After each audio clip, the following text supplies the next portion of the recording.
David Cooperrider, a pioneer in the field, said that at its heart, appreciative inquiry is about the search for the best in people, their organizations, and the world around them.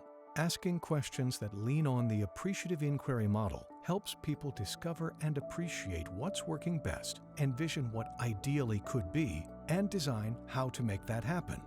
What we focus on tends to determine our actions. When we focus on strengths, it can boost morale and keep people moving in positive directions. The dynamic of any group is heavily influenced by the words we use. This, in turn, will influence actions, thoughts, and behaviors. When the dynamic is positive, it supports creative and collaborative problem solving. When the dynamic is stressed or negative, it can limit our focus to what is wrong rather than on solutions.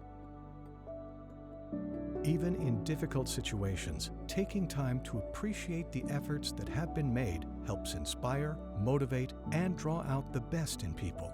We can ask questions like, "What has gone well?" and "How did you contribute to that?" When considering what might be in terms of an ideal future, ask solution-focused questions like, "What does it look like when you are supported to do your best?"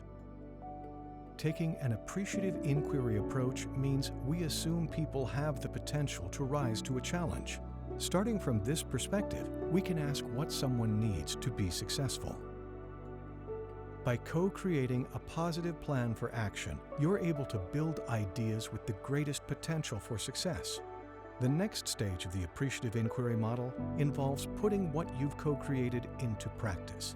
This should be detailed and tactical. Appreciative inquiry is a process of continual improvement where you measure your outcomes and adapt your plans. Remember to stay positive and assume people are capable as you adapt plans as needed.